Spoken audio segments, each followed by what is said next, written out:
नमस्कार। के पाठक जो अपर मुख्य सचिव हैं बिहार के, उन्होंने एक लेटर जारी किया है।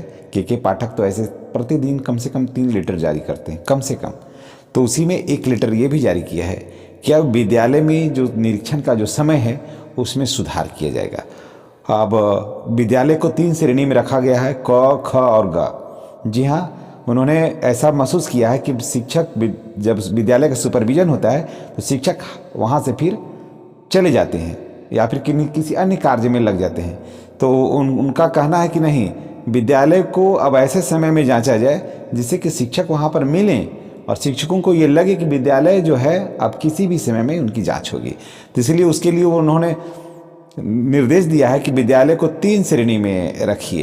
हालांकि पहले उन्होंने इसके पहले भी लेटर जारी हुआ कि विद्यालय में बायोमेट्रिक हाजिरी बनेगी, तो बायोमेट्रिक हाजिरी बनेगी तो स्वाभाविक है कि शिक्षक रहेंगे आने और जाने के समय में। शिक्षक तो दूर दूर से आते हैं, पास के तो उतने होते नहीं हैं। तो उन्होंने कहा है कि अब विद्यालय को 3 श्रेणी में बांटिए, क, ख और ग।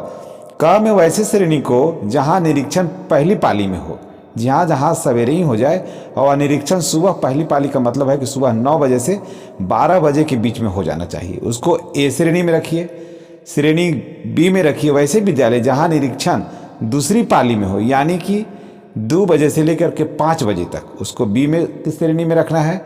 और श्रेणी सी में रखना है वैसे विद्यालय को जिनका निरीक्षण दोनों पालियों में हो, यानी कि जिस विद्यालय का रेपुटेशन ज़्यादा खराब है उसे सी में रखिए और इसे दोनों पालियों में जांच करिए। जब आप जांच करिए तो दूसरा फिर आए तो वो भी जांच कर ले, जिससे क्या होगा कि शिक्षकों में लगेगा कि नहीं, अब विद्यालय किसी भी समय में जांच हो जा रही है। हालांकि विद्यालयों में जांच प्रतिदिन लगभग हो ही जाती है पूरे बिहार में। और अब मैं आपको बता दूं कि बिहार में लगभग 40,000 विद्यालय का जाँच जो है वो 1 जुलाई से हो ही रहा है। और लगभग सभी विद्यालयों में शिक्षक रहते हैं और विद्यालयों में अच्छी पढ़ाई होती है। सरकार की अच्छी पहल है, सरकार चाह भी रही है कि विद्यालय में पढ़ाई हो और इसका साफ नज़र भी आ रहा है। लेकिन अगर अचानक किसी की तबीयत खराब हो जाती है तो वहाँ पर थोड़ी शिक्षकों को दिक्कत होती है। दूसरी बात ये भी जारी किया है कि किसी भी कीमत पर व्हाट्सएप पे छुट्टी स्वीकृत नहीं की जाएगी। यहाँ ये बहुत बड़ा मैटर है कि किसी भी कीमत पर व्हाट्सएप पे छुट्टी स्वीकृत नहीं की जाएगी और उन्हें फेस टू फेस या फिर उनको जो एप्लीकेशन है विद्यालय भेजना ही होगा। अब यहाँ पर एक सबसे बड़ा ये सवाल ये होता है कि जो उनकी तबीयत अचानक खराब हो जाएगी उनको क्या होगा, ये तो वक्त बताएगा। लेकिन फिलहाल इतना ही।